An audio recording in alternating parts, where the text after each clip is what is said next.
to In the Field, the Helmets to Hardhats interview series where we take you behind the scenes and into the heart of what makes our mission possible, our people. In each episode, we sit down with members of the H2H team to hear their stories, insights, and real-life impact of connecting veterans, transitioning service members, and reservists with careers in the skilled trades. Whether they're working with contractors, mentoring candidates, or building partnerships across the country, our staff are in the field every day making a difference. And this is your chance to hear directly from them. Today we have with us Joe Osborn, Ohio Valley Regional Manager. Joe joined the U.S. Army in 1996 and served 4 years as an infantryman with the 2nd Airborne Division. Once his tour in North Carolina was complete, he moved back to Ohio and continued his service with the Ohio Army National Guard. Joseph spent 7 years as a traditional Guard member, followed by 16 years as an active Guard Reserve member with construction engineer and infantry units. He recently retired from the Ohio Army National Guard with a total of 27 years of service. Joseph was the honor graduate for his U.S. Army Interior Electrician class and recently completed his studies toward a bachelor's degree in Human Resources Management. He was also the first enlisted Ohio Army National Guard soldier to complete the Lean Six Sigma Black Belt Process Improvement Training Program. He spent a decade as the Operations NCO, which is non-commissioned officer, for a vertical construction engineer unit and consistently recommended the Helmets to Hardhat program to his soldiers. When offered the opportunity to work for H2H, he did not hesitate to accept the position in hopes that he can have a positive impact on service member welfare at an even greater scale. So thank you so much, Joe, for being on the show and for your service. It sounds to me like ending up at Helmets to Hardhats was just part of the journey. So how did you end up here? Yeah, well, first off, Allison, definitely thank you for having me on. Thank you for the time. So my connection with Helmets to Hardhats is the current executive director, Martin Helms. He and I served together in the Ohio Army National Guard in that vertical construction unit together for almost a decade. You know, we did all the things that normally happen as the military, deployed together, and just kind of grew closer, as friends. When I told Martin, hey, I'm gonna probably be retiring here soon. And he said, hey, if you retire, let me know, and I got a job for you. And people say that a lot. That happens a lot. And obviously, in this situation, Martin meant it. And so I've been with Helmets to Hardhats for a little over 2 years. Every day is different. And just been learning a lot about the building trades and how this program benefits both the building trades and our career seekers, our veterans, our transition and active duty service members, and our National Guard and Reserve component members. But yeah, I've been loving it. So how many service members and veterans would you say you've transitioned within the Ohio Valley region? Oh, wow. That's a great question. And I'm not great at math, especially in public. Over the last couple of years, I mean, it's safe to say probably close to 300 to 400. That's amazing. Yeah, definitely. Like I said, it keeps you busy, keeps you on your feet. Absolutely. And that's 3 to 400 lives that have been changed economically and just that's fantastic. So yeah, Yeah, kudos to you. yeah, thank you. Well, Joe, I'd love to dive into some questions to understand more about the work that you do for Helmets to Hardhats, and so our viewers can also understand more about the H2H program at large. So why is outreach to both veterans and trades equally important? So that's actually another great question, Allison. So I'm going to kind of start with a very oversimplification of what outreach to both the veterans and the trades means to me. So basically, Hamilton Hard Hats, we put puzzles together. So, and it's a very simple puzzle. It's two pieces. We got the veterans in one hand and the trades in the other. But to both put the two pieces together, you got to understand how they fit together. So Hamilton Hard Hats outreach, I'm advocating not only for the veterans with the trades and the training centers. Like, hey, these are reasons why you should hire veterans. These are the qualities that veterans will bring to your workforce. And then on the flip side, when I'm talking to veterans, I mean, I'll be honest, I was in the military 27 years and I never even considered the career in the trades because I didn't know it was an option. So we're just educating veterans on like, hey, have you ever thought about doing one of these trades? And if so, do you know where to start and what that process looks like? And that's kind of what we educate them on that side, on the outreach events. So yeah, I mean, there's obviously tens of thousands of folks leaving the military every year. There's hundreds of thousands of National Guard and Reserve component members, and there's literally millions of veterans across the nation. So that's a huge workforce. And then on the flip side, the building trades are, they're looking for hardworking individuals that show up every day and do what needs to be done. So, I mean, it seems like a very logical and easy to put together puzzle, but there's still a lot of outreach, and a lot of visits, and a lot of just meeting with folks one on one to make that happen. No, I that makes a lot of sense, and I think just people having awareness of the opportunity, I think, is major key as well, because I'm sure it can be overwhelming as someone who has transitioned out of the military, like kind of understanding what you would feel you're best suited for based upon the skill sets that you had within the military. But to me, I feel that people transitioning from military service into a career in the trades feels like such a logical next step based upon so many of the qualities that you would have to be successful in the military to begin with. Do you find that to be true as well? Yeah, no, 100% agree. There's a lot of noise out there, a lot of employers, a lot of industries wanting to hire veterans. So, and some of them are great employers to work for, some maybe not so much. But yeah, for that individual trying to decipher what the best opportunity is for them in that noise, that's what Helmets Hard Hats, that's what we try to do. Is like, hey, this is why we feel, why we strongly believe that a career in the building trades is a great opportunity for you. And the same on the educating the building trade side. You know, these veterans are trainable. They went through the military Hmm. and they received a lot of different training, and they're going to receive similar training in the building trades. And the fact that veterans are able to retain that and put it to use every day makes them just a great fit for the building trades. That makes a lot of sense. And I think also another added layer to that is that the support that you receive transitioning out of the military with a program like H2H, with the work that you're doing, feeling like, taking on like a daunting undertaking of deciding what on earth am I going to do next with my life, having that support and like that support system of someone who's been through the experience, who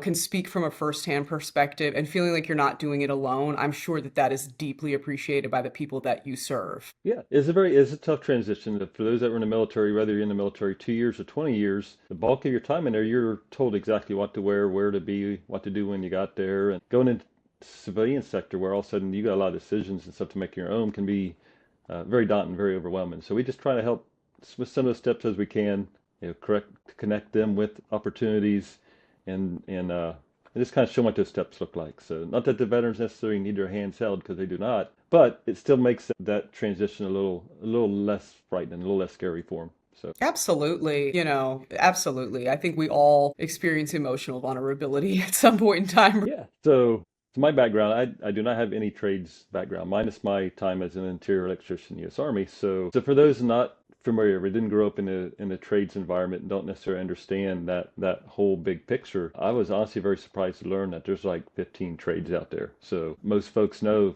carpenter, plumber, or electrician. Most folks name those three. Maybe I'll name some of the other ones on top of that. Maybe your iron workers or your operating engineers. When anytime I'm talking with a veteran career seeker and like, hey, did you know there's 15 trades out there? It's mind blowing for them. So, and that's for me was something I learned, and I had to the first couple months with Helmets Hard Hats, I studied that list, made sure I understood what each of them, who they were, what they did. So when I'm educating those veterans on the different trades, I can talk semi-intelligently about them at the same time. And then keeping on that trend, some of the trades I didn't know about before, like your mechanical insulators or your commercial roofers, your sheet metal workers. Now being in this environment for a couple of years, I'm amazed I didn't know about them. But what they do is not what a lot of people have that preconceived notion of what they think these trades do. Why that's important is veterans going into the trades or looking at the different trades should keep a very open mind and explore each one of them and see what opportunities exist in those. So as the saying goes, do what you love what you do. And sometimes you might find something in one of these other trades that you didn't even know they did, and you end up finding your happy place in that trade by doing that particular craft or whatnot. So No, that makes a lot of sense. I definitely think that the trades is a space that a lot of the general public aren't very aware of all of the various facets and routes that you can go down. A lot of people don't have background within a union space as well, if you think of just like the regular, workplace environments at large. So that's another aspect that I'm sure requires some, educating on as well. I know that was for me when I started yeah, working here, understanding all of the facets. yeah, yeah.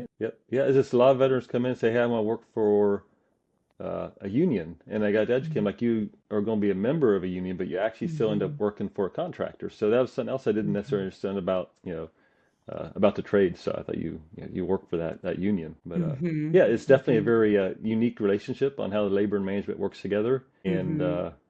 it's been an eye-opening experience. So anyone that's been a veteran will tell you when they were first recruited in the military, their recruiter told me you get this excellent educational benefit called the GI Bill. and you use it to go to college. Hmm. So GI Bill has been around since 1944. Over the 80 plus years since its inception, it's been drilled into veterans' mind. You use a GI Bill to go to college. So it's honestly a very small percentage of folks using the GI Bill right now for registered apprenticeship. And it's just because they don't know A, that they can use it, and B, how does it benefit them. So the benefiting piece.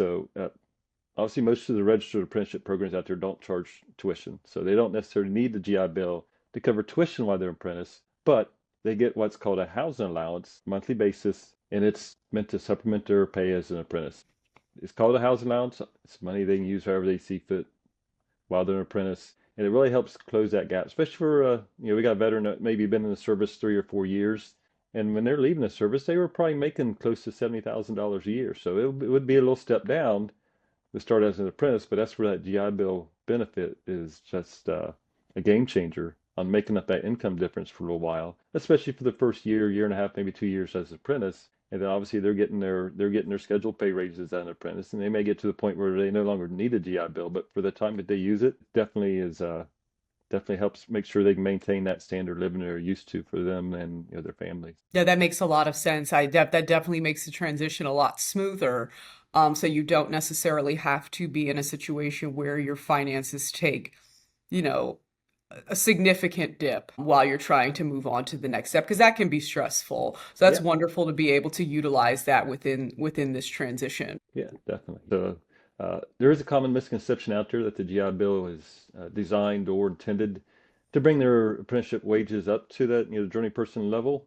I'm here to say that it is not necessarily designed that way, but it will work out that way on occasion. So, but there's a lot of different chapters of GI Bill out there. They all pay different amounts of money. So it's never want to go into the thought process thinking I'm going to get a GI Bill and it's automatically going to bring my wages up to that level. And it doesn't, but it's still a great benefit. The veterans earned it through their service. And if they don't have any plans on going to college, I mean, use it for something. And I mean, registered apprenticeship would just be a great opportunity to. You're not already earning while you learn by working on that construction site, but then you're also getting that extra money that you earn by your service. So Absolutely. I do have a question about the GI Bill because I'm not familiar with whether or not this is the case. Is it a situation where the amount of money varies upon the cost of living in different areas, or is it just a standard like dollar amount? Because I would assume if there's a housing allowance, it would be contingent, or I should say congruent with, the cost of living in a particular state. yeah, no, and that is an excellent question, and you're spot on, Allison. So that housing allowance is based off the zip code of the training center, which does vary greatly across the country, and it is based a great bit on the cost of living. Obviously, your larger cities, that payment's probably going to be into the thousands of dollars, but if you're in a more rural area, it's going to be considerably less. Another thing to educate veterans on that I learned about the GI Bill for registered apprenticeship programs is it does decrease by 20% every 6 months. It was designed that way to match to the best extent possible the pay raises they get as an apprentice, while also ensuring that they don't end up making more money than that master or that particular trade, that journey person that they're learning from. So it is a balancing game between that decreases in the pay raises. Doesn't always work out 100% for everyone everywhere, but it is still something I like to make sure veterans are aware of. So when they see their payment go down a little bit, they think, did I do something wrong? Like, no, that's just the way the program is designed. That makes sense. And it also requires people to be more intentional in terms of, this really is the long game. This is, going into registered apprenticeship is something that like, you're working towards, a Yeah. particular goal. And then it also, it makes people more intentional too about deciding like, okay, well, maybe I want to make X amount of dollars. Maybe I need to move into, this state, or I need to pick this trade, because we know that like, not all states have the same cost of living, but then also with the same token, not all trades are the same income levels. It depends. So yeah, these are all things for people to kind of think about and, be very intentional in that choice, and, moving forward intentionally as well, because if it's going down Yeah. every 6 months, that does make a difference in like which trade you decide to choose, where you decide to live. Yeah, yeah, yep. Hmm. So, and one other thing before I forget to mention it is not only am I the Ohio Valley Regional Manager, but for Hamlis Hardhats, I am also the nationwide GI Bill point of contact for Hamlis Hardhats. So, for any veterans out there or any training centers that are having any issues navigating the GI Bill, or even have simple questions or more complex issues, they're more than welcome to reach out to me, and I'll do everything I can. What are your three favorite aspects of the work? That is, yeah.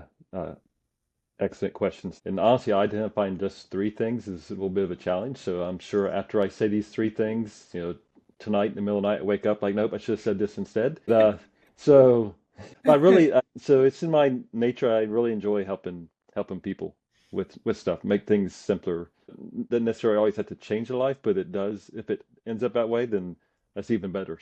So by being able to connect veterans and training centers with each other, hopefully I feel like I'm making a difference. So like I said, every day is a little bit different on the impact of that difference, but I really enjoy that aspect. So number two, there's definitely a lot of variety in this job. So I get to meet a lot of different people, get to go to a lot of different places. So for those that don't maybe necessarily like doing the same thing over and over again each day, that's definitely not consideration for this job. And then third one, I think on the third one, you put me on the spot. I wasn't ready. So, all right. That's So okay. making a difference, variety, and then, well, this one is the easy one. So just the Helmets to Hard Hats team in general. So it's a small team. People will be surprised to learn how few of us there actually is, but I think that just makes the team, a little bit closer. So there's no one on the team that I don't think I can call at any time and say, hey, I need help with this, or I need to ask you this question. And yeah, we're all focused on that same goal, the same mission of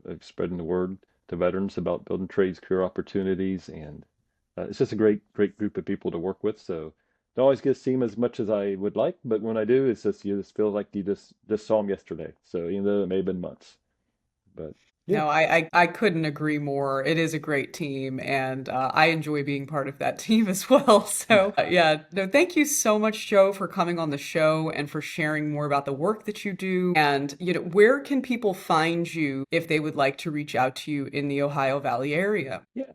So obviously they're welcome to call or email. So uh, whatever everyone, every generation's got their own preferred method of communication. So I work across the broad spectrum of different communications types. So they can reach me by phone. Phone number 713331063, or by email. It is the world's longest email because we don't abbreviate the helmets to hard hats in our the latter part, but it's just J Osborn at helmetstohardhats.org, all spelled out. So JOSBORN at helmetstohardhats.org. If they go to our website and also interact with the chatbot on there and tell chatbot where they're from, the chatbot will also provide my contact information for them as well. And then on our website, there's About Us, and it lists the staff on there as well. So a couple different ways to get a hold of us. They can always call the 1-800 number for Helmets to Hard Hats as well. And of course, I do have a company truck constantly driving across the state of Ohio. So if they ever see a red, white, and blue truck emblazoned with Helmets to Hard Hats all over it, that is me. They can feel free to stop me, just as long as they don't cause an accident while they're doing it. But yeah. Thank you so much, Joe. I really appreciate your time. This is wonderful having you on. Thank you for all that you do. And, yeah. Yeah, no, you're welcome. And once again, it's great being on here, and yeah, I look forward to just continuing my time with the Helmets to Hard Hats.